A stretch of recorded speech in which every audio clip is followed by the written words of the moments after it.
In this video, we're going to configure a legacy MFA user with the old registration service, Cameron, who we used in my first video, and Christy and Deborah, who we used in my second video, and we're going to turn them on for SSPR. Now, to turn users on for SSPR, I need to add them to my SSPR group. So let's go and locate my SSPR group, my self-service password reset group. And in terms of members, I'm going to add to them some my additional users that I just mentioned.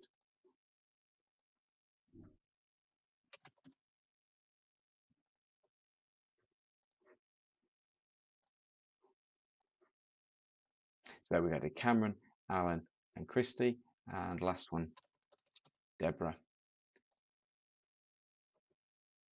Select those users, they get added to the group.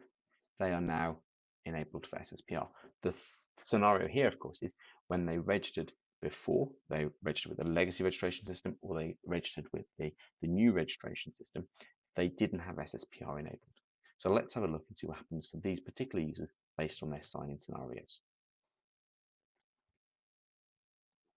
So we're back to Cameron. Cameron is our very first user in this series of videos. Enter Cameron's password. Cameron has logged in already and has registered for the legacy registration service, the original registration service that came with Office 365 and Azure AD. And his MFA is set as an enforced MFA via the Office 365 MFA service. But he's now been enabled for self-service password reset. So first thing to do is he's required to do MFA. So he's going to get a text. So we enter the code from the text and we click verify, and then we get more information required. That's because he's now been enabled for SSPR. General recommendation, enable MFA and SSPR at the same time, and then you avoid these multiple steps for the user. So he needs more steps, more help, more registration information, okay? And we get the legacy SSPR one. Okay? Again, for this user, we've got authentication phone. I need to verify that with a text. Authentication email hasn't been set up for this user because it wasn't required when he first registered, and security questions have been turned on now for SSPR, so he has to set them up. And he's got 15 minutes to be able to do that.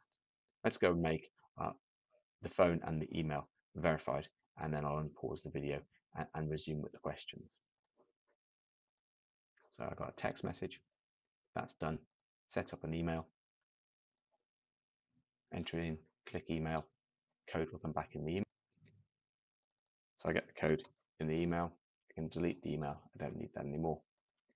Paste the code in and click verify, and my email is done. And then the new one for this set of videos is the security questions. I have to pick 5 security questions.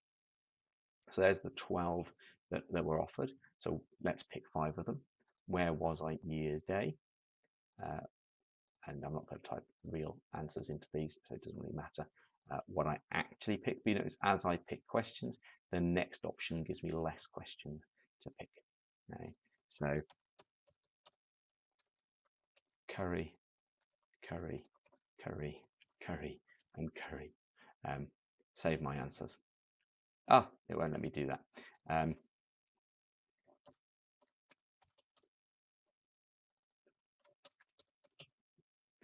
Let's fix that accidental mistake. What should we have? Monsoon, and you can't remember anything that I want to talk about. India. There we go. Pick some answers. Okay, so I've set my answers to my questions. Obviously, I need to know what they are to be able to reset my password. You need access to my phone or my email to reset the password as well. So just because you're watching this video doesn't mean that you now know all the answers to my security questions. Click finish. So for this user, Cameron, we saw the old registration wizard. We turned him on for SSPR after he'd registered, and so he had to go through the second registration for SSPR at that time. Let's close this one and open it up for a new user.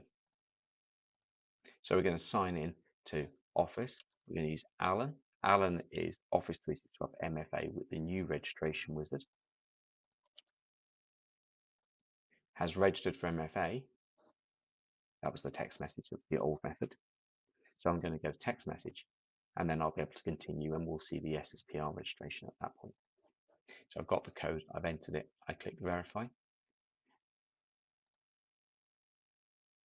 and notice I'm not asked for the SSPR wizard at all. The SSPR wizard does not pop up unless I get it in the first time that I run through the SSPR wizard. So the only way the user can get the self-service password reset wizard is either to go my account, and we know that I can't get to my settings from here, and I really need to be able to do that. That needs to be fixed.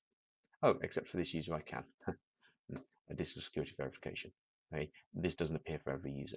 If I go to additional security verification, I can update my phone numbers and create and manage that password. I'm probably only getting this because I've set it via the old method. If I do it via conditional access, I don't get this. So let's have a look. Let's update the phone numbers used. And I get taken to the new one. It popped up an error. It loads the UI up a couple of times.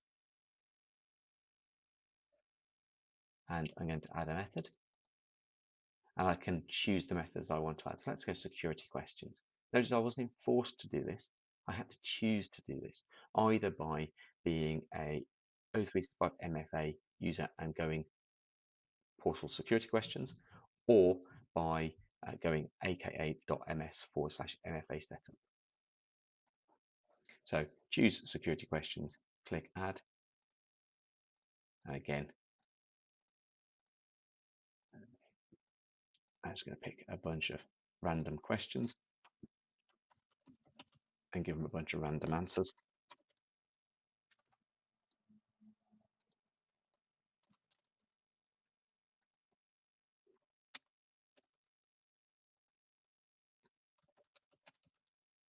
And save them. And so my security questions have been done. And I could go on and add a method and choose my authenticator app and choose my email. Okay? But there's nothing forcing me to do that. Okay? So for example, if I haven't set all my methods, I can't reset my password. Okay? So this is Alan. So what I'm going to do is I'm going to go and try and reset Alan's password, having not done enough registration steps. Phone and security questions. Actually, no, I've done enough registration steps. So let's try that. So here we are back at the sign-in page. Can't access my account. Last time I was here, when it knew who I was, it said forgotten my account. So the wording changes based on whether it's a brand new machine I've never logged into before, or whether it's a machine I've logged into in the past. But I can't access my account. It's a work or school account that I can't access. It asks me the user ID for that account and sends me through a CAPTCHA. Okay, and this particular user has a phone number, so we can do that and get a text to the phone number and answer my security questions. Now, there's next to no chance of remembering the answers to my security questions because I typed them in randomly. Okay, so I can't complete this wizard because I wasn't paying attention to the answers I did enter. But if I was paying attention, if I knew what those answers were, then I would be able to complete this process. Okay. Let's try though for a different user. Let's try for a user who has not done SSPR registration but is enabled for it. So in this case, Deborah.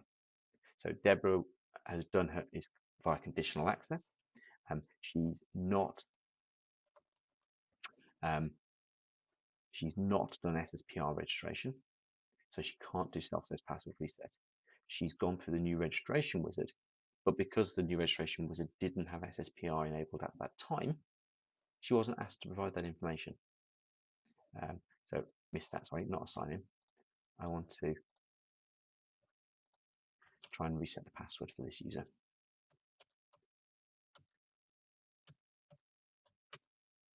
Do the CAPTCHA, which appears to get longer every time I do it. Okay. And notice that although I haven't done self-service password reset,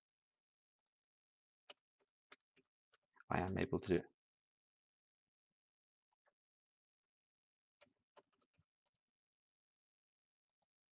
Because it knows my phone number and I've got a code for that. So I'll just enter that here. And I've registered this user with the new registration wizard. So I can code from the Authenticator app, and this is Deborah. So let's do a code from the Authenticator app, which I can see on my screen, or I could send a notification using the one above. Next. Okay. And it says, yes, you were successful. So I didn't specifically register for SSPR, but because I used the new registration wizard, it had enough information for me to be able to do that.